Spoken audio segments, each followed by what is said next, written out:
All right, so I got this van today. Concern, AC blows warm, and we verified it does, in fact, blow ambient temperature. So that was tested right here, and I did just shut it off, but you can trust me, it was blowing 80 degrees. And so with it running, I'll go ahead and we'll just do a quick recheck. That's with AC on. Windows open.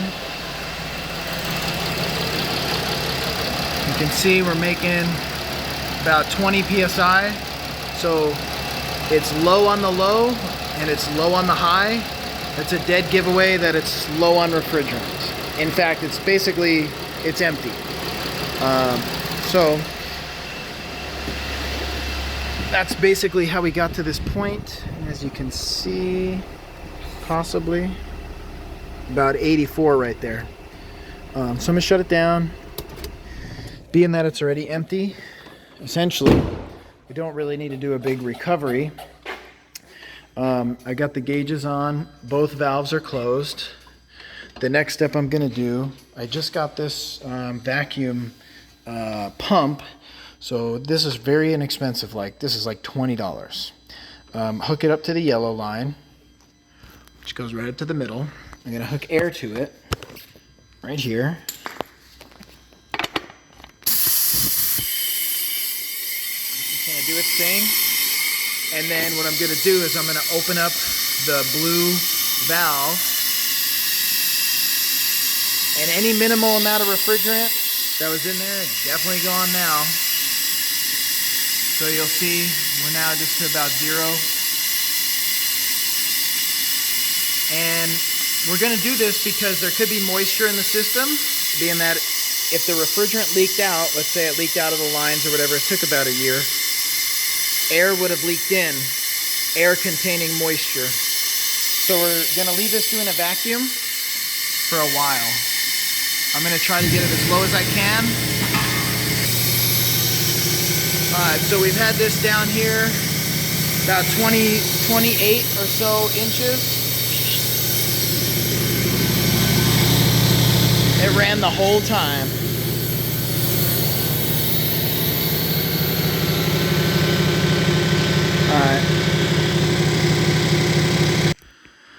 Alright, so I just wanted the compressor off so I can get my hearing back so you can hear me. So I'm going to close that valve for a second.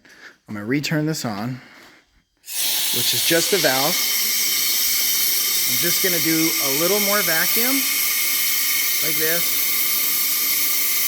Okay. Draw it down to a vacuum, pretty good. Now I want to maintain vacuum, and then I'm going to close this valve and I'll show you something.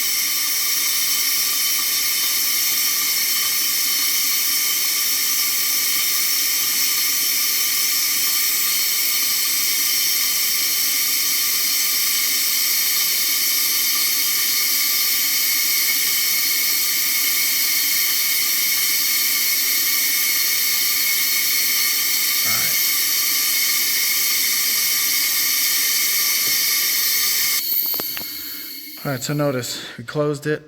Right now, you could make a note of where that is. You could set a timer and wait 5 or 10 minutes and see if it holds at that 23, 24. And if it holds, we know there's no leaks or a very small leak. But if that vacuum degrades over time, we know that that's because air is entering a leak in the system and it's going to backfill the vacuum, and that would degrade this vacuum reading. All right, so after 5 minutes, you see we're holding strong. So I'm happy with the no leaks or a minimal leak. The next step, remember this yellow hose? The yellow hose was going to the vacuum pump, and that was pulling the system down into vacuum. What I need to do is pull this fitting off of the vacuum pump and actually transfer it over to the refrigerant tank, and that's how we're going to get ready to charge it. And I like to charge on the low side because if it won't completely charge, it's really easy to start the vehicle and we can have the low side compressor draw it in. Whereas if it's on the high side, it's really tough to have it drawn in if the vacuum's not enough. I almost forgot, in my Amazon R134A gauges, there's an adapter here. So I'm trying to thread that on and felt like I was losing my mind. So with the adapter on, now this should work. And this is going to vary depending on what type of gauges you have.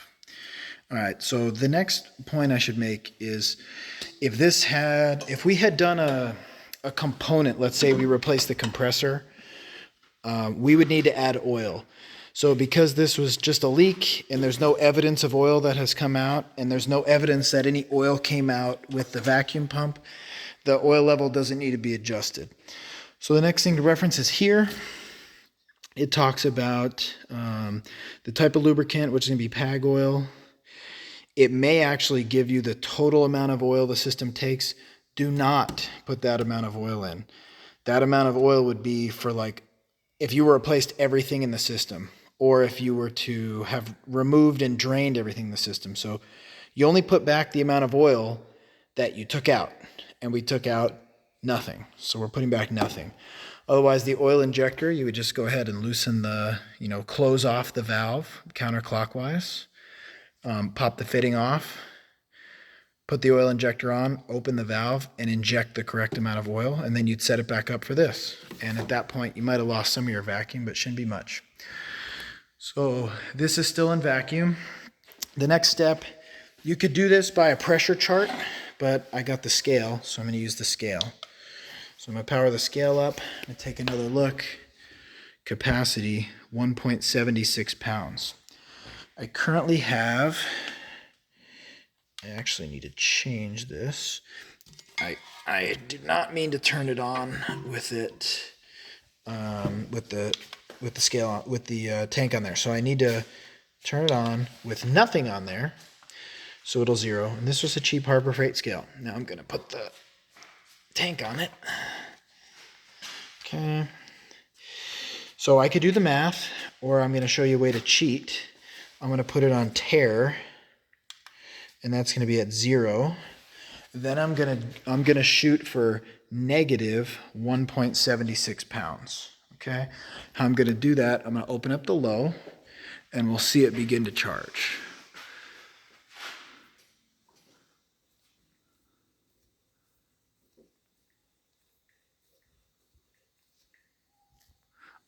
I jumped the gun. You know what? Forgot I needed to, well, I could leave the low open, actually. That'd be even a better idea. I can control it right from here if I want to. And I'm going to throw the scale off. So that will kind of work.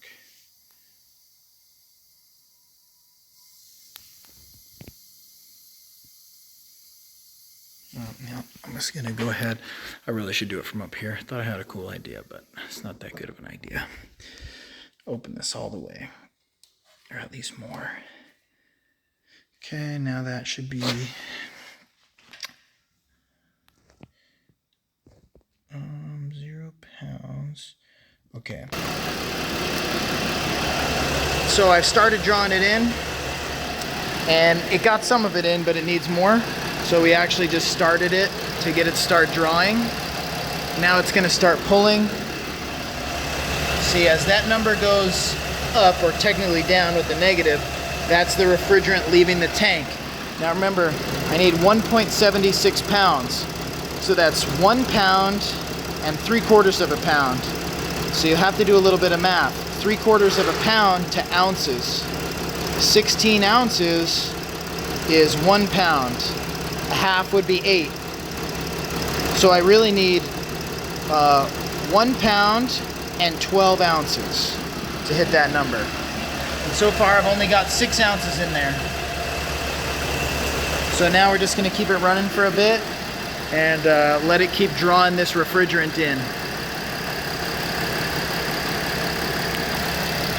Alright, so as that's going up, you can see our high just hit 100, our low's at 30, so we'll probably start to get some cooling, but it's not going to be very good cooling. We really need to get this at this temperature. In here is about 70. It'll probably be near more like 175 on the high, And the low looks actually pretty decent, but it's still undercharged. The low will probably end up being about 35. So we're just letting it do its thing right now. Revving it up may help speed it up, but it's not a big deal for me. Just let it do its work. All right, and fun fact, if you want to charge this quicker, you could turn this can upside down. The reason we don't do that is because, look, this is going to the low side. The low side is what's being sucked into the compressor. And if you know anything about engines, you don't want to have it suck in a liquid, because when the pistons in the compressor go to pump it, it could hydrolock it. So it would be fast, and that's why when you're charging it with the can, like this one, you don't really charge it like this, although you can get away with a little bit. You actually just want to do this, and that's still going to be getting the vapor. So if you look at this tank, if I were to flip it upside down, the hose would be on the bottom. It would start to pull the liquid, and you could put liquid in there if it was on the high side. But we're drawing it in with the engine running, so we really need to do it as a vapor. So it's this direction. And we're just waiting. We just hit a pound. So our number is 1 pound and 12 ounces. And now notice our high side's climbing. Our low side's pretty steady. And if we were to jump in there, we'd probably notice we're starting to get some AC action. I'm going to turn this AC up a bit. Hook up our temperature. Alright, so we're definitely getting cooler. Right, we were like 80 something before, but we got a ways to go.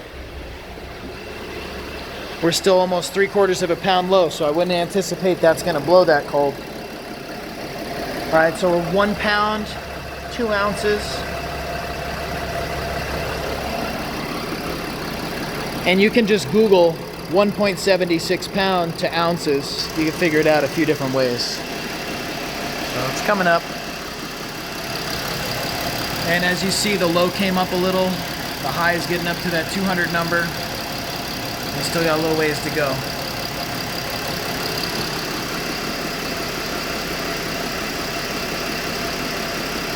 All right, here's something cool. This vent is actually around 61, and this one's still a little bit warm, and I can tell you exactly why. The evaporator is somewhere here in the center.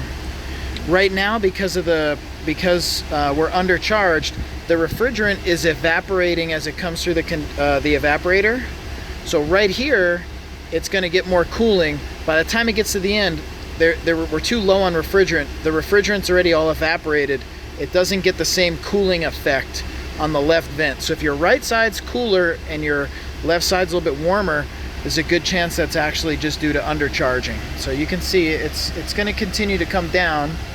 But that's a fun thing. Now, if you have a dual zone climate control, you could have an issue with one of the temperature door actuators, but this doesn't. So that's just because it's undercharged. We're bringing it up.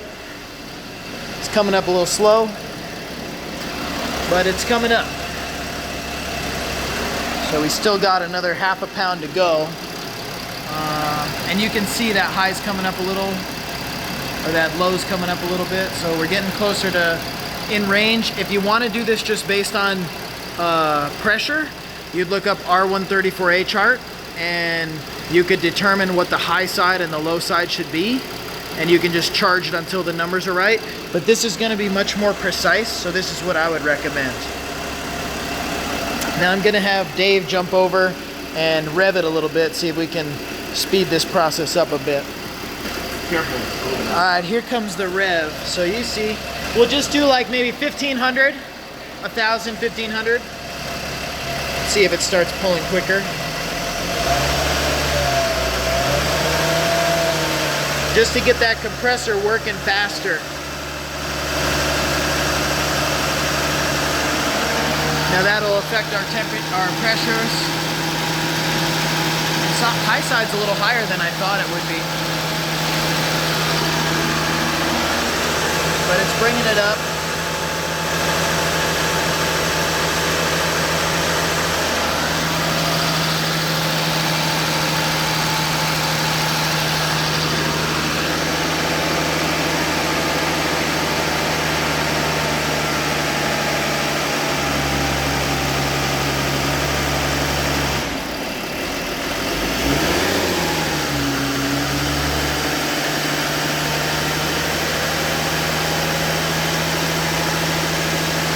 we got another 6 ounces to go. Let's check those temperatures. It's a little slow, but it's going. We're looking at 48 so far. So we brought it way down. It's definitely getting there. If I were just going by gauges, I actually would have stopped this charge. But I do trust the scale, and I'm trying to get it to this.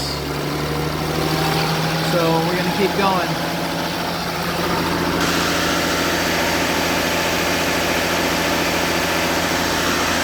So we're at 1.68. Let me try something.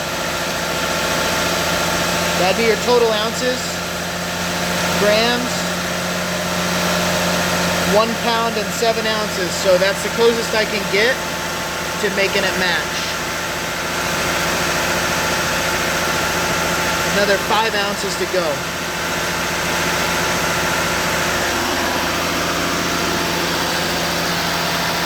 Yeah, this is quite a bit higher than I thought.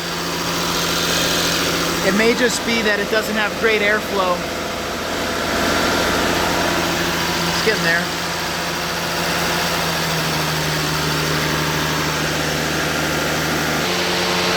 So something cool happened. You see it started dropping the high.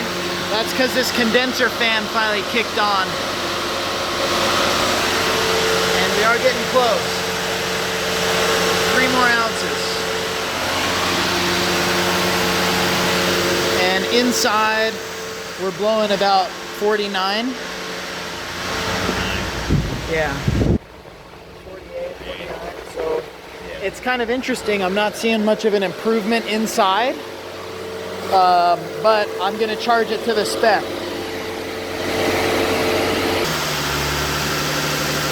Almost within 2 ounces. So if you weren't doing this with the big can because you're trying to save money, you'd be basically doing the same thing here. You would attach this adapter, and while this thing's tight, while this thing's loose, this is sealed. When I thread it down, it's going to thread the needle and depress the valve. You charge it the same way with these. I just would have burned through a couple of them already. I would have needed like 3 of those cans. So, getting close. But overall, I'm pretty happy with this. I think it worked pretty well. It's my first time using it. But I think this was like $16. And the electric vacuum pump was like 150 bucks. So I think this did fine for the money. We're getting close now. All right, here's a gripe. This thing just reset. It must have powered off due to time. So luckily I was watching it. I know that I need another 2 ounces in here. Kind of a hassle. In fact, to reset it, I probably need to power it off. Move it over. That was kind of dirty. I can't believe that just reset on its own. You didn't see it. Put it back on, and I'll hit tear. Alright, so I'm probably going to do about 1.8 ounces. I could plug it in. So if you're doing this, you may want to plug it in. It will time out on you. And that was this Harbor Freight Centec special. So beware. I think I spent like $50 to be able to do this service. It does come with the adapter. I didn't see a cable though. Oh, I do. Yeah, definitely plug it in. Don't do what I just did and rely on battery. We're almost there. Let me get that to about 1.8 and we're done. Let's check the temperature. Getting any better? About the same. Coming up. Seems like it fluctuates a bit.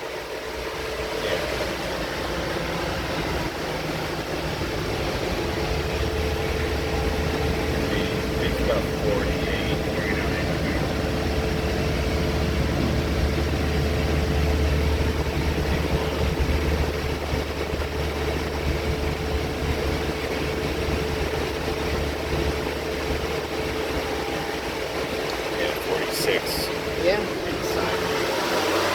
we're gonna be really close. Seemed like it got a little warmer. Just a little more.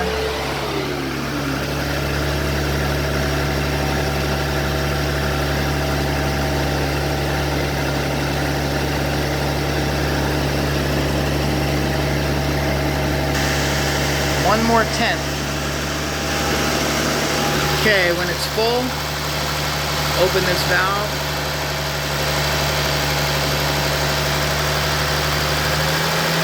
Oh. Sorry, close this valve.